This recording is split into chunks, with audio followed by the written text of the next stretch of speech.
কিন্তু তুমি তো কষ্ট পাওয়ায় পুরো দুনিয়া ছেড়ে দিতে চাইছো। এমন পাগলামো কে করে মায়া? কি হলো, কথা বলো মায়া।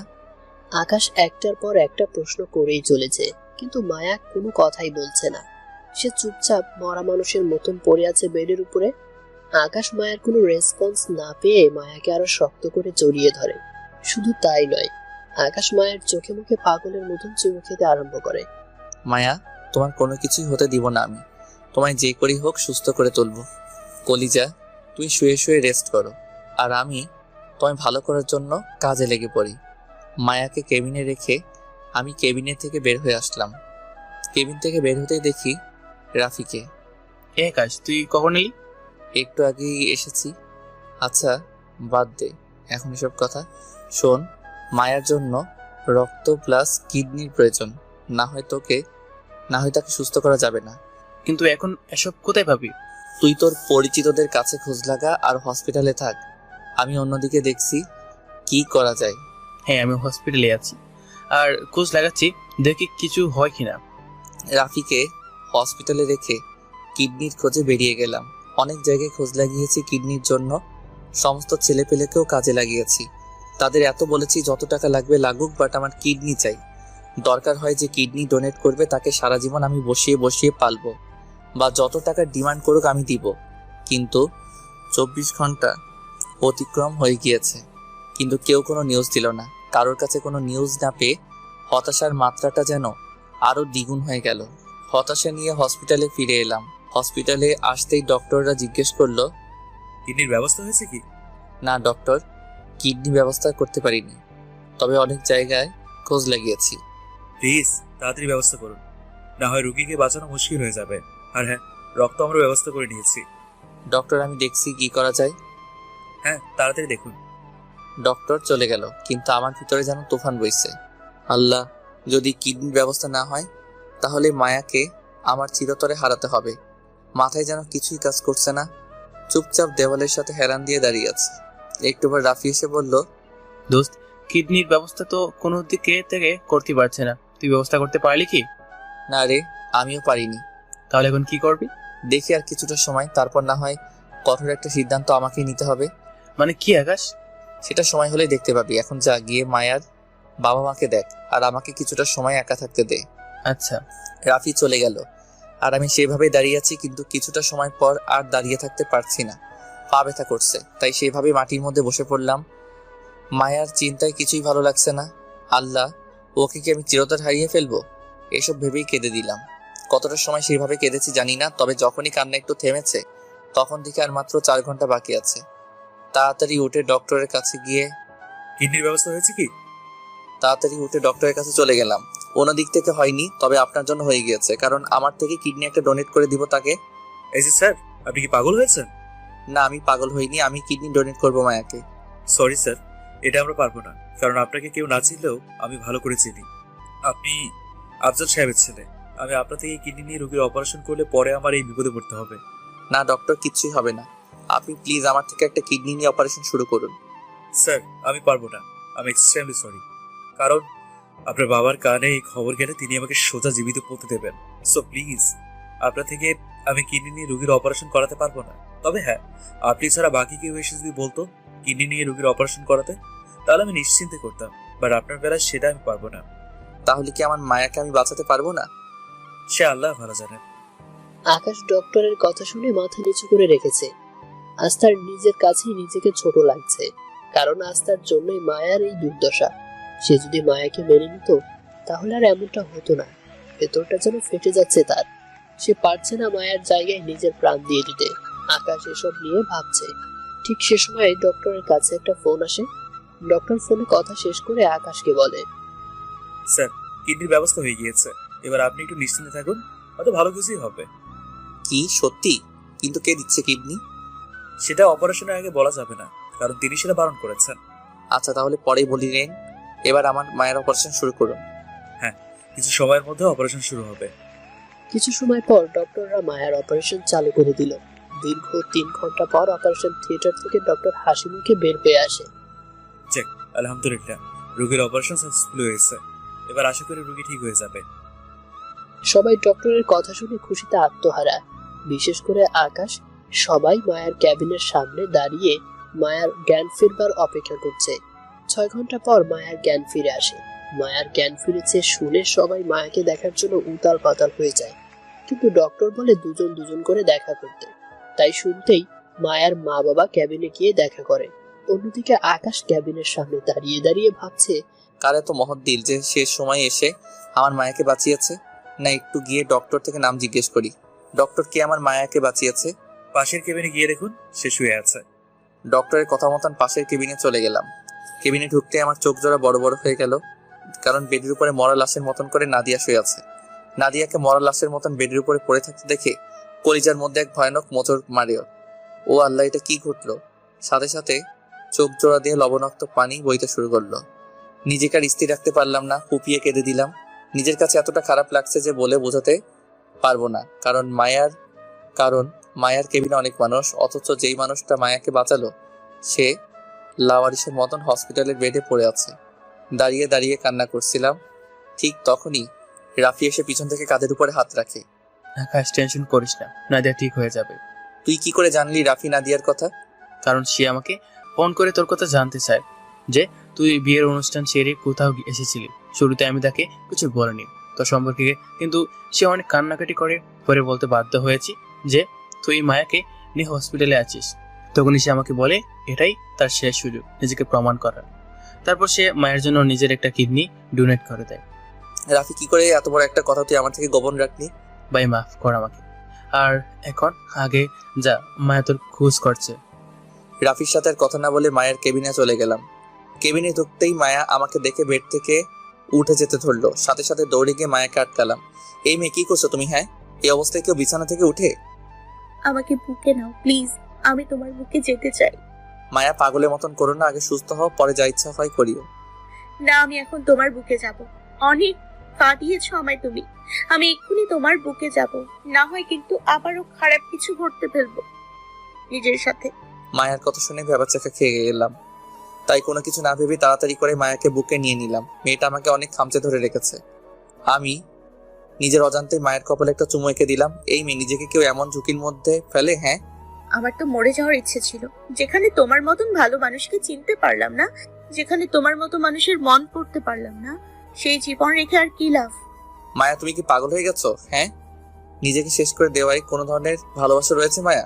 তা আমি জানি না, আমি শুধু জানি এটুকুই, তোমাকে চাই। হাল হারতে তোমাকে চাই, হার হালতে তোমাকে চাই।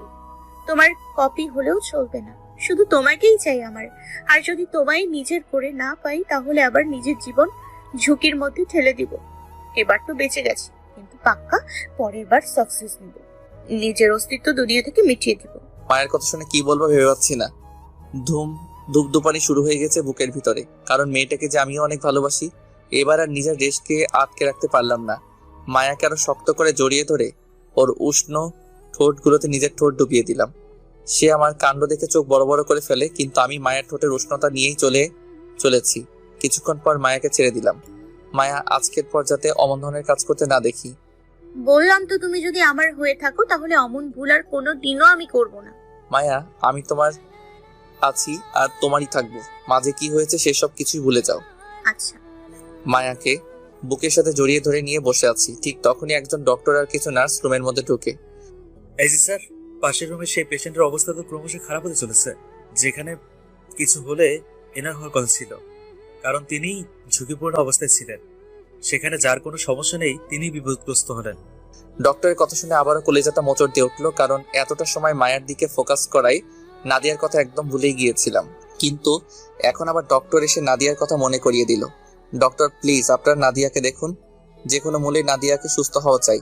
ওর সুস্থতার জন্য যত টাকা লাগে আমি দিব, তাও তাকে সুস্থ করে তুলুন। স্যার, টাকার বিষয় না, বিষয়টা হচ্ছে ওনাকে ঠিক করা নিয়ে। আর আমরা কখনো একটা পেশেন্টের খারাপ চাইবো না। সো আমরা আমাদের মধ্যে ট্রাই করছি। জি ডক্টর, আজ হসপিটালে এসেছি 1 সপ্তাহ হয়েছে। মায়া মোটামুটি সুস্থ, তবে নাদিয়া আগের মতোই। তবে তার জ্ঞান ফিরে এসেছে বহু আগে। ডক্টররা চেষ্টা চালিয়ে যাচ্ছে নাদিয়াকে সুস্থ করে তোলার। দেখতে দেখতে আরো কয়েকদিন কেটে গেল। মায়া পুরোপুরি সুস্থ, আর সে নাদিয়ার বিষয়েও জানে। অন্যদিকে নাদিয়ার অবস্থা আল্লাহর রহমতে আগের চাইতে একটু ভালো। এর পরের দিন সকালবেলায় মায়াকে বুকে নিয়ে হসপিটালে বেডে শুয়ে আছি। তখনই কেউ একজন এসে আমার বাহুতে আলতো করে তার হাত রাখে, আর সাথে সাথে আমার ঘুমটা ভেঙে যায়। আমি চোখ খুলতেই দেখি আম্মু দাঁড়িয়ে আছেন চোখের সামনে। মা, তোমরা এখানে? আজ কয়দিন হলো বাড়ি থেকে উধাও হয়েছিস তুই?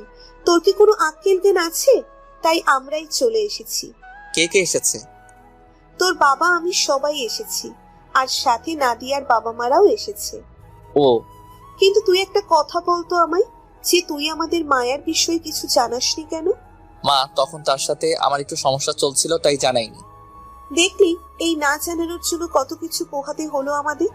বিয়ে বাড়ির সমস্ত মানুষ খালি হাতে ফিরে গিয়েছে, আবার আমার বান্ধবীকে মানাতে হয়েছে। এসব যদি আগে জানাতি তাহলে কিন্তু এসব আর হতো না। সরি আম্মু। হয়েছে, থাক, এখন আর সরি বলে কাজ নেই। আচ্ছা, মায়ার শরীর তো মোটামুটি ভালো, তাহলে ওকে রিলিজ করে নিয়ে বাসায় চল। আর নাদিয়াও নাকি অনেকটা সেরে উঠেছে, তাকেও আর 2-1 দিন হসপিটালে রেখে রিলিজ করিয়ে বাসায় নিয়ে যেতে বলবো। আর শোন, তুই নাদিয়ার বাবা মায়ের উপরে রাগ করিস না, কারণ তোর বাবা তাদেরকে জন্মের শিক্ষা দিয়েছে। তাদের সাথে আমাদের আর তেমন কোনো ওঠা বসা নেই, শুধু তোর আর মায়া মামুনির বিয়ে পর্যন্ত ওরা আমাদের বাসায় থাকবে। আচ্ছা ঠিক আছে। মায়াকে রিলিজ করিয়ে নিয়ে বাসায় চলে আসলাম। অন্যদিকে নাদিয়াকে তার 3 দিন পর রিলিজ করিয়ে দিয়ে আমাদের বাসায় আনা হলো।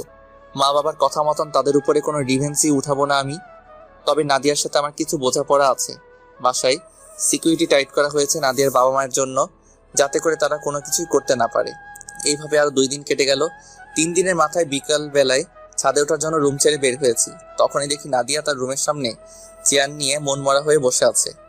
আমি তাকে দেখে কোনো কিছু না ভেবেই তার কাছে চলে গেলাম। সে আমাকে দেখে চমকে উঠলো। সে মাটির দিকে তাকিয়ে আছে। আমার চোখের দিকে তাকিয়ে কথা বলার মতন সাহস নেই যেন আর। ফিরে এভাবে চুপচাপ হয়ে আছিস কেন? এমনিতেই। আচ্ছা, কিছু জানার ছিল তোর? হয়েছে? হ্যাঁ। তুই আমার এত বড় সর্বনাশ করতে চাইলি, কিন্তু পরিশেষে তুই এই আমায় বাঁচালি। এর কারণটা কি রে? বারবার হুমকিতে ভয় পেয়ে গেছিস মনে হয়। না, তেমন কিছু না। আসল কথাটা হলো আকাশ, আমি কোনোদিন তোর ক্ষতি করতেই চাইনি, কারণ আমি তোকে মন থেকে ভালোবাসতাম আর এখনো ভালোবাসি। কেউ ভালোবাসার মানুষের ক্ষতি করতে চায় না, সো আমিও চাইনি। তবে যেহেতু আমার বাবা মা ফেসে গেছেন, তাই তিনাদের বাঁচানোর জন্য অমন করেছি আমি। তবে বিশ্বাস কর, আমার বাবা মায়ের প্ল্যানের সাথে আমি আগে পরে কখনো যুক্ত ছিলাম না, তাই আমি তাদেরকে পুলিশে ধরিয়ে দেই। আর সবকিছু সত্যি ছিল, কিন্তু পরে গিয়ে ওনাদের জন্য খারাপ লাগে, তাই ওনাদের উপর থেকে চার্জ উঠিয়ে নিই। যতই হোক না কেন, তারা আমার মা বাবা। কিন্তু তুই ভাবছিস আমি তিনাদের সাথে মিলে চাল চালছি, তাই তুই আমায় মেরে ফেলতে চেয়েছিলি। পরে আমি নিজেকে বাঁচাতে তোর মুখে স্প্রে করে পালিয়ে আসি। তুই হয়তো ভাবতে পারিস যে খারাপ উদ্দেশ্য না থাকলে স্প্রে কোথা থেকে আসলো, কিন্তু আসল কথা হলো আমি নিজেকে সুরক্ষিত রাখার জন্য সব সময় ওই স্প্রেটার সাথে রাখি। পরে সেখান থেকে পালিয়ে আসলেও তোর বাবা আমাদেরকে ধরে ফেলে আর আমার বাবাকে ভয়ঙ্কর শাস্তি দেয়। কিন্তু সবকিছুর ভিড়ে আমার ভেতরে শেষ হয়ে যাচ্ছিল। যখন শুনলাম তোর বিয়ে ঠিক হয়েছে, অনেক কেঁদেছি তোর জন্য, কিন্তু হুট করে জানতে পারি তুই বিয়ে না করে কোথায় যেন চলে গেছিস। তাই আমি রাফির সাথে যোগাযোগ করি। পরে সে অনেক রিকোয়েস্টের ফলে তোর সাথে কথা বলে যে তুই মায়াকে বাঁচাতে পাগলের মতন ছোটাছুটি করছিস। আর আমি সেই সুযোগটাই কাজে লাগাই, কারণ তোর চোখে তো চিরতরে খারাপ হয়ে গিয়েছি আমি। আর সেখানে ভালোবাসা পাওয়া তো আকাশচুম্বী কথাবার্তা। তাই ভাবলাম নিজের উপরে জুলুম করে হলেও তোর ভালোবাসাকে বাঁচিয়ে দেই, যাতে করে তুই ভালো থাকিস মায়াকে নিয়ে। নিজে তো ভালোবাসা পেলাম না, তবে নিজের ভালোবাসার মানুষকে হ্যাপি করার ট্রাই করেছি। জানি না তুই আমায় মাফ করবি কিনা, তবে বিশ্বাস কর অনেক শান্তি পেয়েছি তোর আর মায়ার জন্য কিছু করতে পেরে। তবে ভেতরে অনেকটুকু কষ্ট জমে আছে তোকে না পেয়ে। আমার ভাগ্যটাই অনেক খারাপ রে, যে নিজের বাবা মায়ের বাঁচাতে গিয়ে নিজের ভালোবাসাকে হারালাম। নাদিয়ার কথা শুনে নিজেকে আর সামলে রাখতে পারলাম না। নিজেকে এত বড় অপরাধী মনে হচ্ছে যে বলে বোঝাতে পারবো না। সাথে সাথে নাদিয়ার হাত শক্ত করে চেপে ধরলাম। চোখ দিয়ে টুপ টুপ করে পানি ঝরছে, কারণ মেয়েটার তো কোনো দোষ নেই। ভাগ্য তার সাথে এই নির্মম খেলাটা না খেললেও সে আজ আমার হতো। হে পাগল, কাঁদছিস কেন? হ্যাঁ, আমার ভাগ্যটাই খারাপ রে, থাকার কাঁদিস না। তাহলে তুই কাঁদছিস কেন? তুই কি বুঝতেছিস নাদিয়া আমার কতটা কষ্ট হচ্ছে তোর জন্য?